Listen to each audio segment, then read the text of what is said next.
Seja bem-vinda a mais um episódio do Podiela. Aqui é um espaço, né, voltado para dar voz a mulheres que passaram por uma trajetória marcante, de recomeço, de força. E todo mês nós trazemos aqui uma história muito bonita para compartilhar aqui com vocês. Eu já estou aqui com a Marcela e com a Gil, que é a nossa convidada de hoje. Oi, Gil, boa tarde. Boa tarde.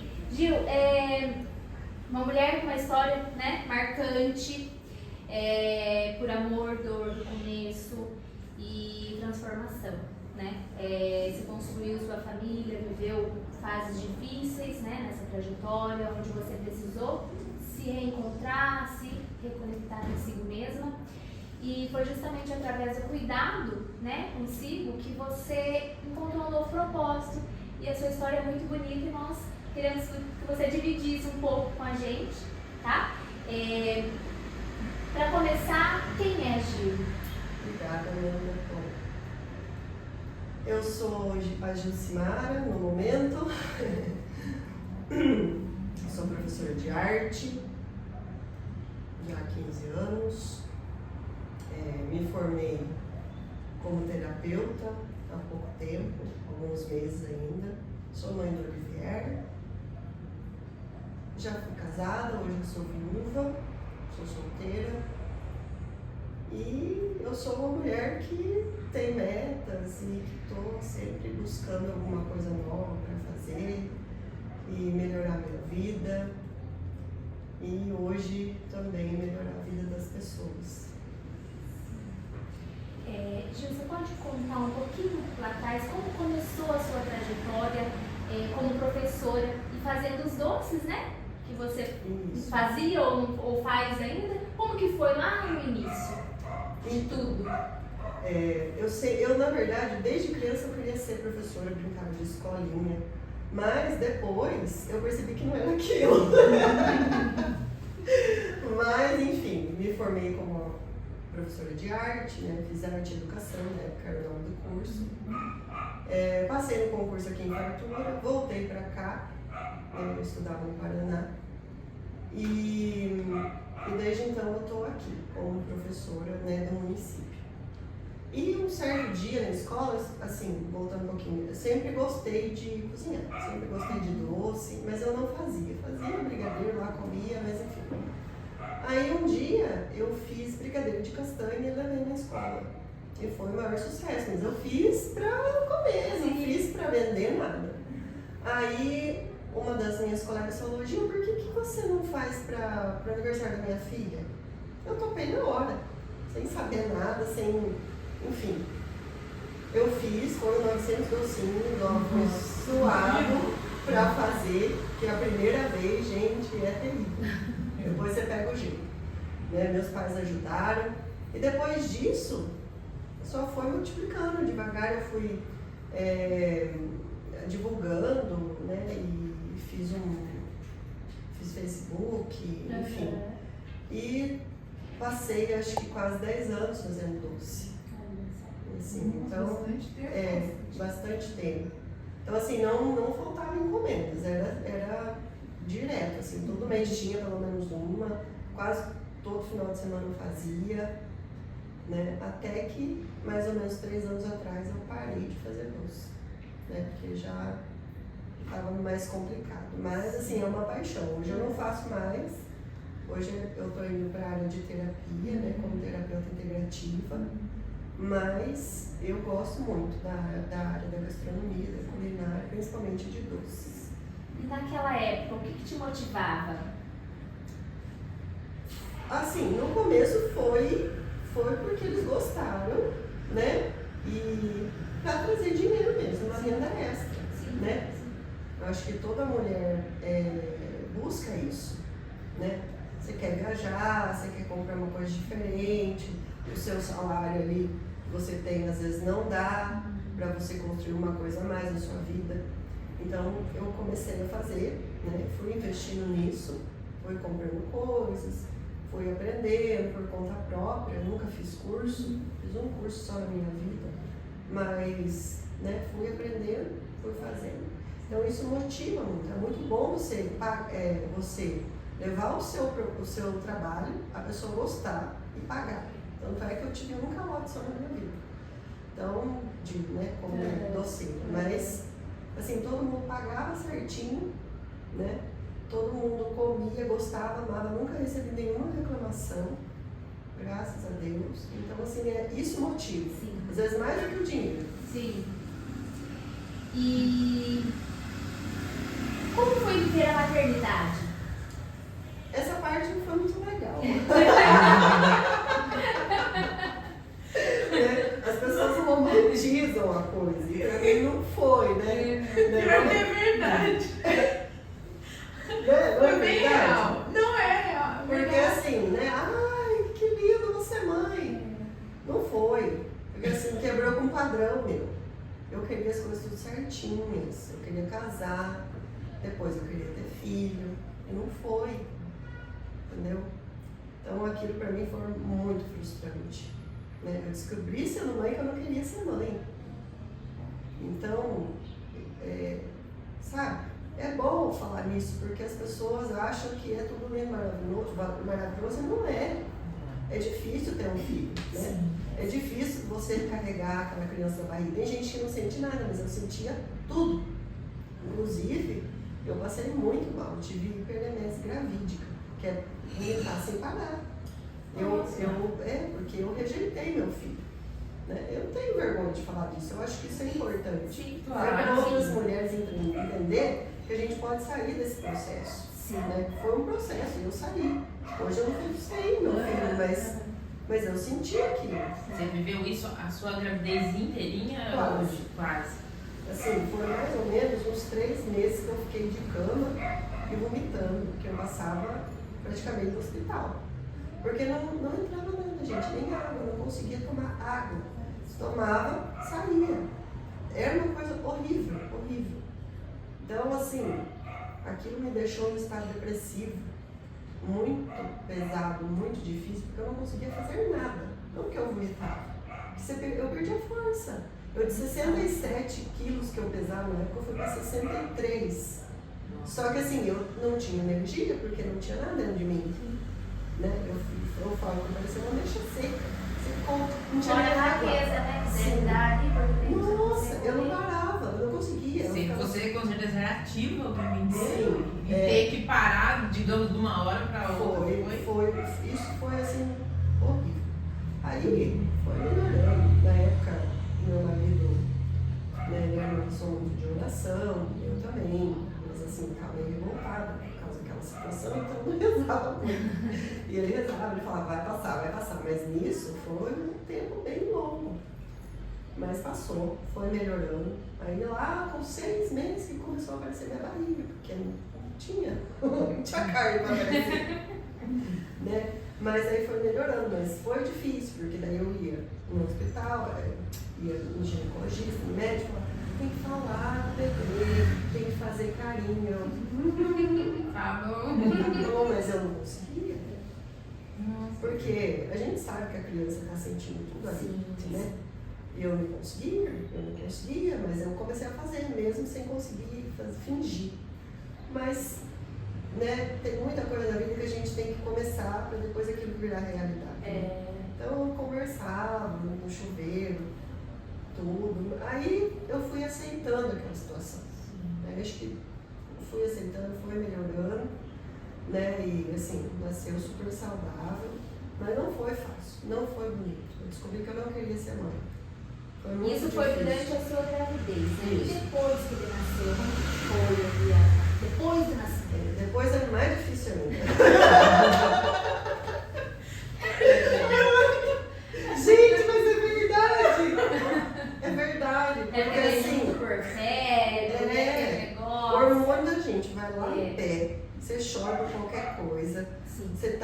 eu ficava sozinha praticamente, assim, com uma criança que toda hora chorava, eu não sabia o que fazer, né? Eu vivia morrendo de sono, o sono te deixa assim, é terrível. Eu não dormi o suficiente. Então essa fase é muito doída, é muito ruim. vem falar que é gostoso só se a criança for muito calminha. Ele dormia, mas assim, não era o suficiente para mim, né? Tinha que acordar, dar mamar, né? Às vezes ele passava muito mal com cólica, então assim, o pai ajudava não, ele fazia parte dele, mas eu vivi um bagaço. Então é difícil, gente, não é fácil. Também não tô falando que não é pra ter filho, né? Mas não é fácil. Eu acredito que a maioria das mulheres passa por isso. Não é bonito, não é fácil, mas, né, foi um momento assim difícil que passou. Né? Mais ou menos até os 3 anos foi bem difícil para mim. Né? 8 meses eu perdi meu marido, que ele tinha 8 meses mais ou menos, eu perdi meu marido, eu tive que dar conta de tudo. Né? Esse menino ele ficava muito doente, eu tive que, né, levar ele sozinha para eu operar, ficar com ele, enfrentar tudo isso. Assim, e eu queria que ele crescesse, porque eu falava, agora que ele crescer, que ele ficar maiorzinho, vai ser melhor. Porque criança que engatinha é um terror. Né? Dá muito trabalho. Você tem que ficar ali, porque é perigoso. Né? Então, assim, hoje tá tudo tranquilo. Né? E eu aprendi a amar para criança, assim, né? Porque não tinha culpa, né? Eu sabia desde sempre que ele não tinha culpa, mas foi um processo que passou. Sentimento que você não conseguia, né? Só com o tempo que você foi. Hoje eu não vivo sem, né? Depois que ele nasceu também, depois você vê, mesmo ali antes de nascer, você vê o ultrassom, aquele serzinho, eu já sabia que ia ser menino, eu sentia que ia ser menino antes de fazer o ultrassom, e era mesmo, então, assim, né? Hoje é uma bênção. Gente, deixa eu só interromper um pouquinho. Posso fechar aqui? Tá muito barulho. É cachorro latindo. Papagaio falando. Ai, é mais lindo, assim. Aí, se ficar meio abafada, dá pra ligar assim. Gil, você se sente confortável em falar como que foi o momento que você perdeu o seu marido? Sim. Foi durante a pandemia, né? Isso. Você quer contar um pouquinho Claro. de como foi a dinâmica para você e depois poder enfrentar? A gente ficou pouco tempo junto, né? A gente ficou 2 anos entre namoro, engravidei e a gente foi morar junto. Então, é outra coisa que as pessoas romantizam um pouco, sabe? Que as pessoas talvez achem que até hoje eu tô sofrendo. E eu não tô. Pra mim passou. Né? Eu guardo ele no meu coração, ele foi importante, né? Mas ele não está mais aqui. Então eu sigo a minha vida, né? Na época foi muito difícil, né? Eu me vi sozinha, eu fiquei revoltada pelo que aconteceu. Quem assistiu não sabe, vai saber. Porque assim, na minha cabeça, foi escolha dele ter morrido, porque ele não cuidou da saúde dele. Ele não se cuidava. Ele não se cuidava, ele estava começando a se cuidar, mas ele já tinha tido comorbidades ali que iam, se ele pegasse, iam levar ele a óbito. Né? E aconteceu. Então eu fiquei muito revoltada, porque isso é uma dor existencial minha, que vem da minha infância. Então eu me vi sozinha, abandonada de novo. Não que eu não tenha tido, não tenha pai e mãe, eu tenho, mas tem dores que a gente carrega. Né, na nossa existência. Né, eu não sabia disso na época. Hoje eu enxergo de uma outra forma, eu perdoei ele, eu me perdoei, mas assim, foi muito difícil. Né? Eu comecei a querer parar de comer, a sofrer, aí eu comecei a chorar, meu filho fez 9 meses assim no sofá, eu olhei para o lado e falei, opa, não posso viver o luto. Então, eu travei ali, engoli. Assim, já foi difícil porque a gente não pôde ver lá. Aquilo pra mim, assim, doeu muito, muito mesmo. Porque eu acho que o luto, ele ajuda a cair a ficha da gente. Ajuda você a sentir. Não que eu não senti, foi difícil. A gente foi ver ele, eu e os pais deles fomos vê-lo no microtério. Mas não é a mesma coisa de você estar ali pro chão.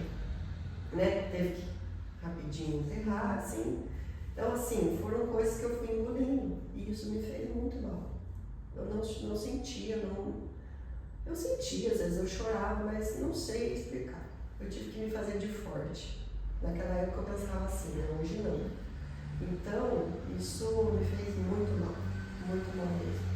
Depois de uns 2 anos assim, eu comecei a não sentir muita vontade de trabalhar, falava, que saco, tem que trabalhar, eu tô sem vontade, e não caía minha ficha.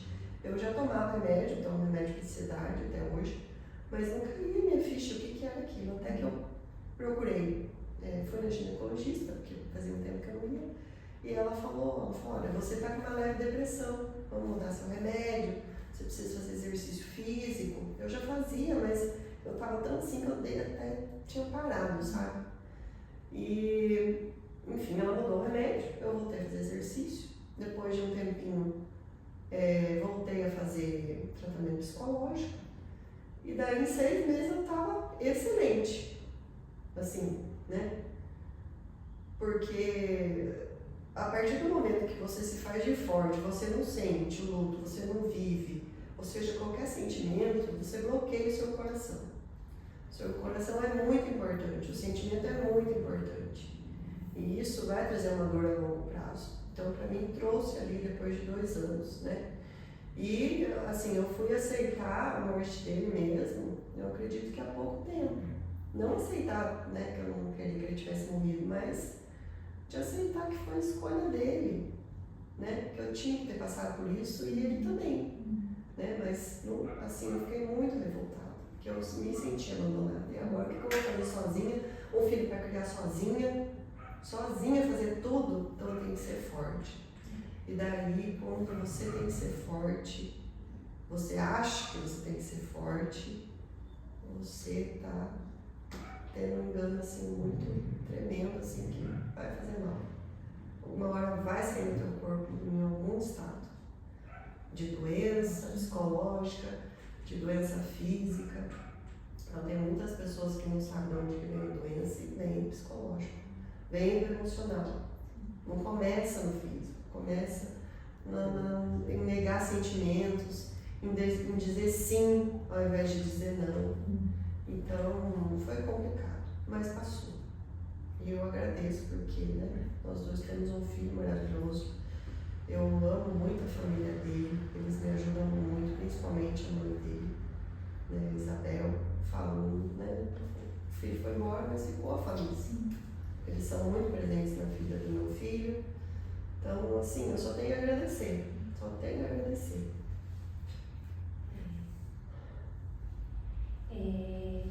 E nessa fase que você passou, o que você sentiu que foi mais difícil para você?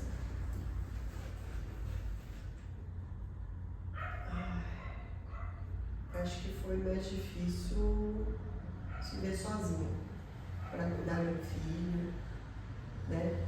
Porque eu tinha um apoio ali, né? Ele cuidava, que nem no começo era ele que dava banho, eu esperava ele chegar do serviço, que eu tinha medo de dar banho de criança.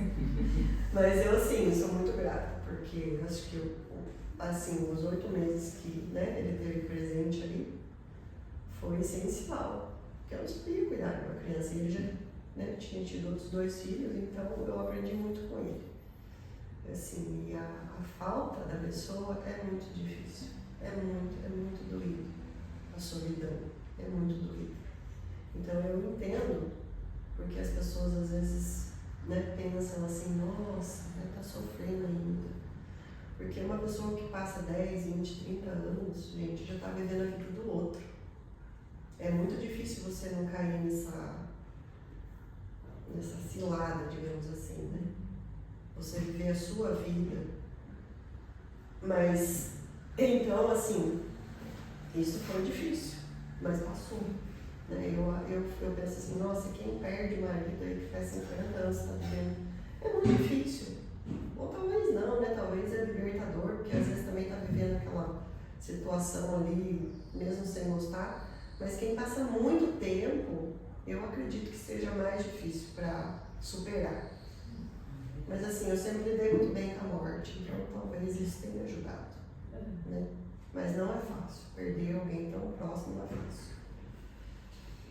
E como que você se sentiu emocionalmente depois de tudo? O seu emocional, como você, né, falou que a solidão ali foi uma fase muito difícil. Mas... foi. O emocional da gente não existe emocional. Não deixa de existir. Né? Você chora, você faz de forte. A minha casa virou uma bagunça. Isso é muito particular de quem perde alguém da família. Só que a minha casa virou uma bagunça durante muito tempo, porque a minha cabeça estava bagunçada. Né? Assim, eu optei por pegar todas as roupas dele, tudo, porque eu olhava para a parede e lembrava dele.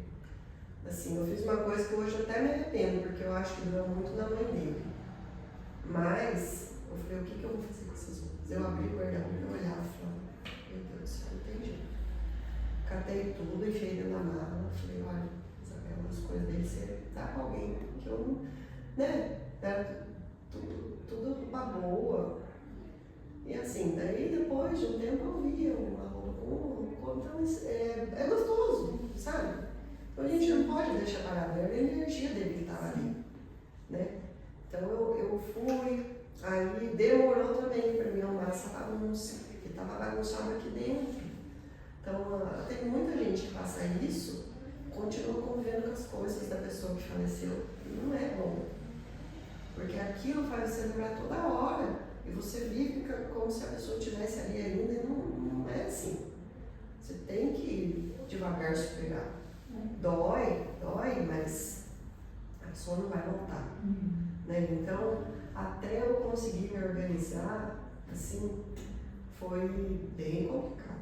Então, vira uma bagunça. E a bagunça que está dentro, ela é externalizada para fora. Mas hoje a minha casa está organizada. Né? Organizei os sentimentos, organizei a cabeça. E é uma coisa que muita gente não percebe. Né? Então, se a sua casa está bagunçada, não interessa se você perdeu alguém ou não, é porque algum problema você tem que resolver. Sim, emocionalmente, né? E em algum momento você achou que não fosse conseguir recomeçar? Não, isso nunca passou pela minha cabeça.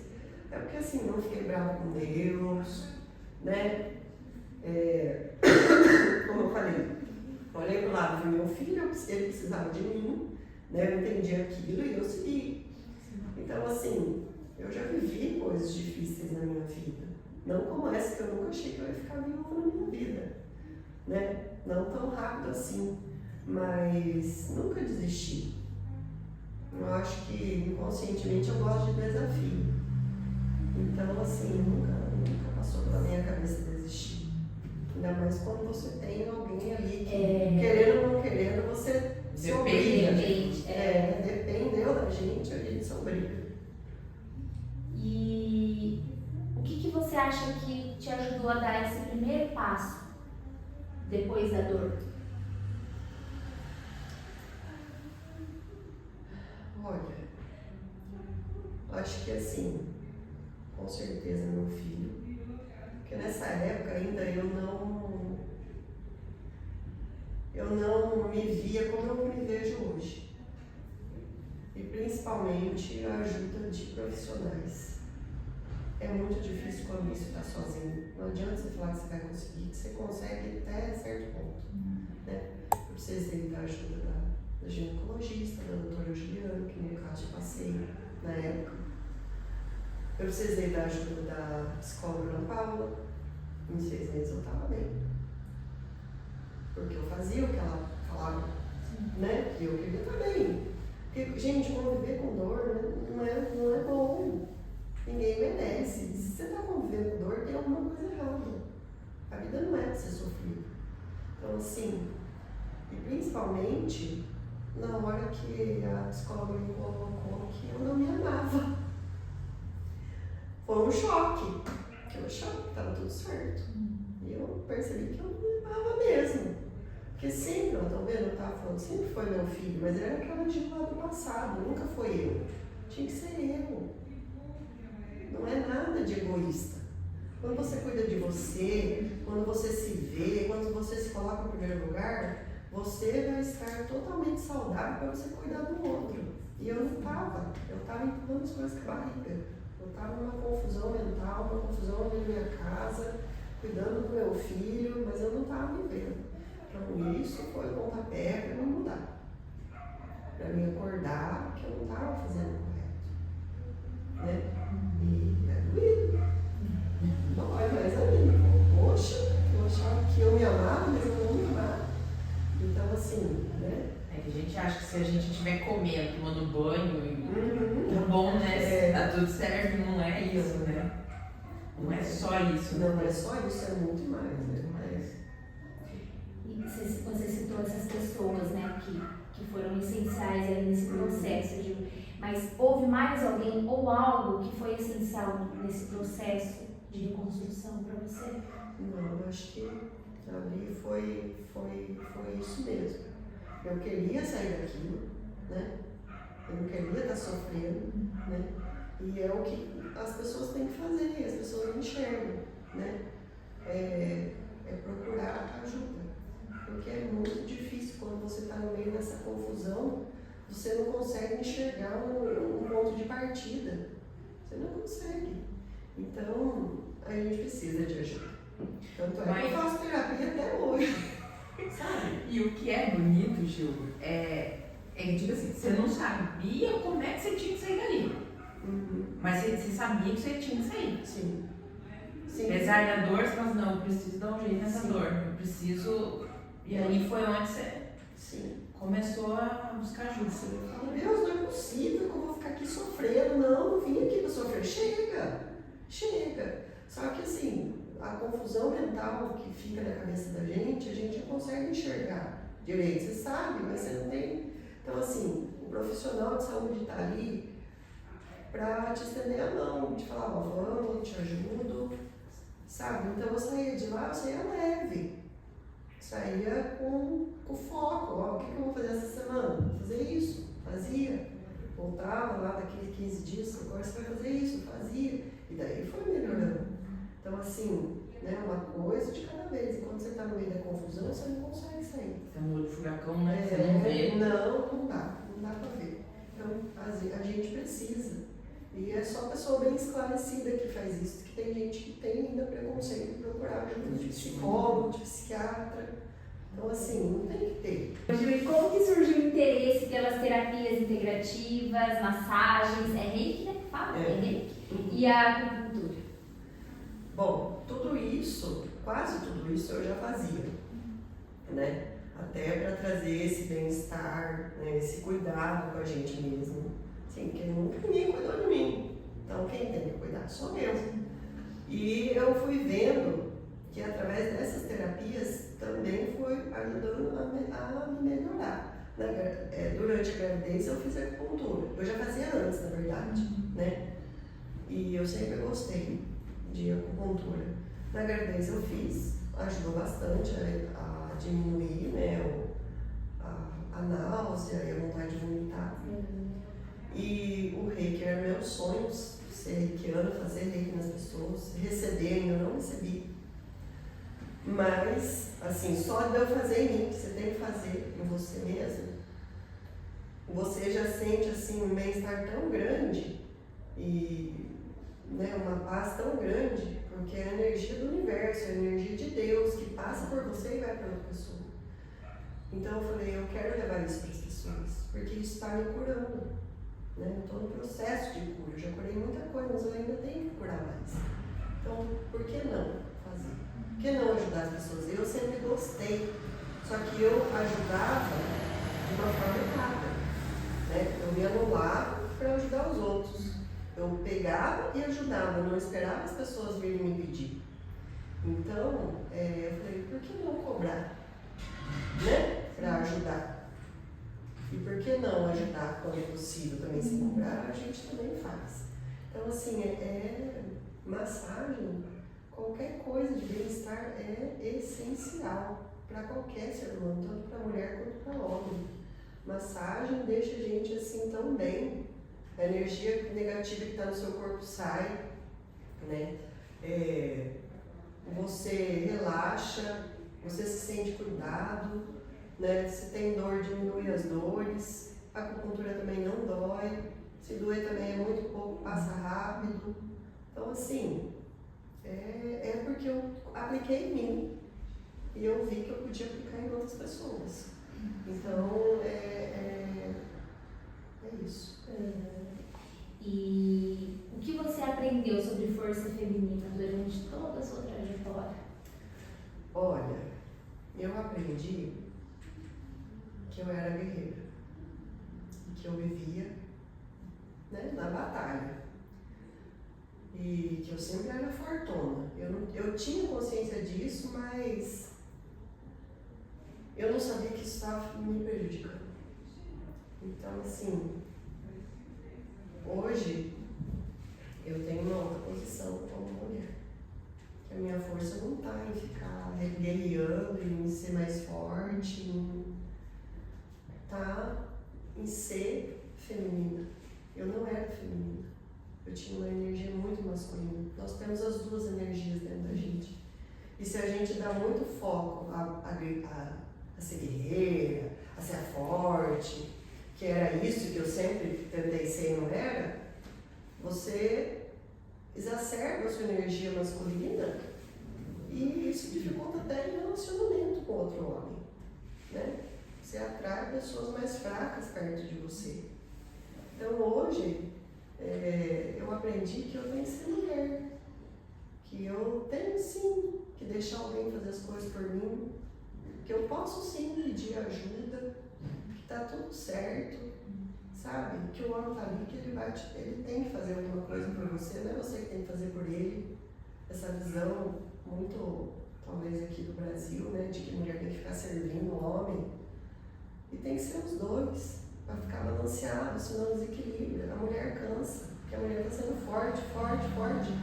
Então, assim, a gente tem que ter essa energia dentro da gente muito balanceada. A minha era muito desbalanceada, né? Então, a força feminina está em se entender como mulher, se cuidar, demonstrar fragilidade, né? Para quem te quer bem, né? Eu acho que é isso.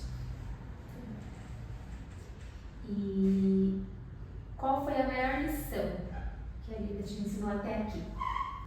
A maior lição é que a gente muda, e principalmente quando você está sofrendo. Você está sofrendo é porque você está fazendo alguma coisa errado. Então você precisa mudar, você precisa encontrar o que você está fazendo de errado e mudar. Não existe nada de errado em mudar. Muda o curso. Não está dando certo o casamento, muda o casamento, separa. Não está dando certo a religião, vai para outra. Não está dando certo uma religião, não tem religião. Mas não se esqueça de se conectar com você mesmo. Eu sempre procurei fora o que estava dentro de mim. Hoje eu encontro Deus dentro de mim. Eu encontro a paz dentro de mim. Eu encontro a felicidade no meu dia a dia. E eu aprendi tudo isso com meu filho.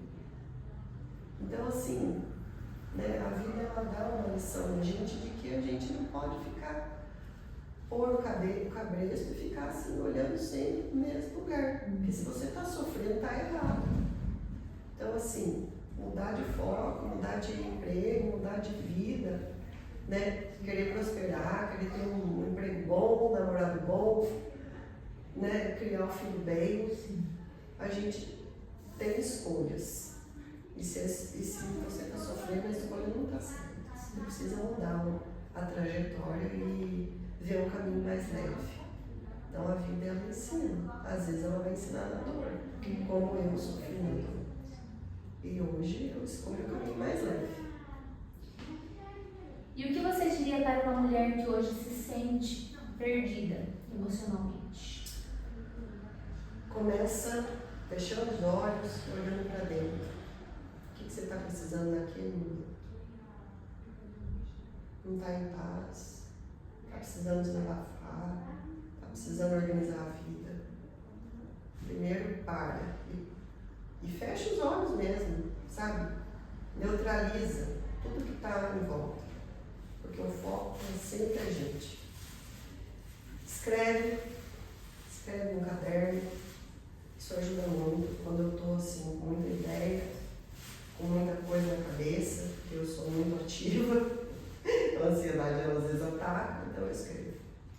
Organiza. É difícil? No começo é. Escreve uma frase por dia. Se organiza. Pede ajuda. Às vezes aquele seu amigo tem uma vida boa já, tem um casamento legal, vai perguntar o que ele fez para ter aquele casamento legal, vai perguntar o que ele fez, o que a sua amiga fez para estar no emprego bom, vai pedir ajuda. Às vezes você não precisa pedir, é só estar na conversa. E quem sabe você tem um insight ali do que você está precisando, né? E também pedir ajuda de profissionais. Eu, por exemplo, estou aqui para ajudar quem quiser, né? Porque não é fácil. Às vezes você está ali num relacionamento ruim dentro do seu casamento, você quer sair, ou você quer melhorar. Às vezes você não precisa sair, mas você não sabe como. Às vezes você precisa melhorar o relacionamento com você mesmo. Então eu estou aqui para ajudar. Seja fazendo uma massagem, fazendo um reiki, fazendo acupuntura, ou seja conversando. Porque quando você está nessa confusão que eu falei que eu estava, é muito difícil. Você precisa de alguém para te ajudar a voltar no que você era ou melhorar. Porque senão você continua naquela confusão e você não sai. Que legado você deseja deixar para o seu filho? Eu acho que assim, um legado de muita felicidade, de muito amor, de muita saúde, de bem-estar, né? Ele é uma criança assim, que eu aprendo todo dia com ele. Eu aprendi a ser feliz com ele. Que a criança, você dá, ele assim, o tipo de criança, você dá um garfinho, uma balinha, ele fica feliz, ele comemora. Claro que fui eu que ensinei ele a ser assim, né? Então, nas pequenas coisas, ele me ensina muito. Hoje eu sou feliz nas pequenas coisas. Eu agradeço por estar aqui com vocês. Estou muito feliz por ter sido lembrado. Obrigada, Gi. Não imaginava. E eu agradeço pela vida dele. Agradeço por ele me ensinar, ele ser espontâneo, feliz. Então, assim, eu acho que quem está me ensinando mais é ele do que eu ele. Mas, assim, um legado de paz, de amor, de não deixar a vida ser triste, né? Como foi para mim, sofrida. Eu tento criar ele de uma forma hoje para ele ter uma vida plena, para não ter que passar pelo que eu passei, por sofrimento. É claro que ele vai passar um dia, mas, né, sabendo passar por isso da melhor forma possível e sendo feliz. Ele é uma criança muito amorosa, muito pura, né? Então eu fui também me fazendo uma mãe diferente, porque no começo eu fazia birra junto com ele, eu gritava, tinha vontade de bater nele quando eu fazia birra. Assim, e tudo isso eu fui me transformando, porque eu não queria um filho birrento, né? E às vezes os pais fazem birra junto. Então, assim, hoje ele quase nem faz birra. Claro que ele faz, né? Criança, ainda está aprendendo, né, a melhorar as emoções, a lidar com as emoções. Mas ele é uma bebezinha. Então, sabe, um legado de paz, de amor, de prosperidade, esperança, e ter uma vida leve, sem dor. E chegamos no final do podcast, Gil, e a gente queria pedir para você deixar uma mensagem para todas as mulheres que estão aqui nos assistindo hoje. Bom, a minha mensagem é que tudo passa, né? Muita gente tatua lá no braço, no corpo, tudo passa, e passa mesmo. A única coisa que não passa é a morte desse corpo físico. Mas a gente tem uma alma aqui dentro, que está vivendo essa experiência aqui, que às vezes sofre, mas também é feliz. A gente tem a parte que é mais feliz da gente. Então, eu deixo essa mensagem de que não desista de você em primeiro lugar. Não desista de ser feminina, não desista de ser quem você é pelos outros, porque, querendo ou não, as pessoas vão ter que respeitar o que você é. Querendo ou não, você não vai agradar todo mundo. Então, seja você mesmo, melhore-se. A vida está aí para a gente se melhorar, para a gente crescer, para a gente evoluir. E, se possível, né, ajude os outros. Porque porque ajudar é bom também, né? Mas é desde o momento que você esteja bem e que alguém pedir para você ajudar, senão não ajude, né? Isso. Nossa, muito profundo.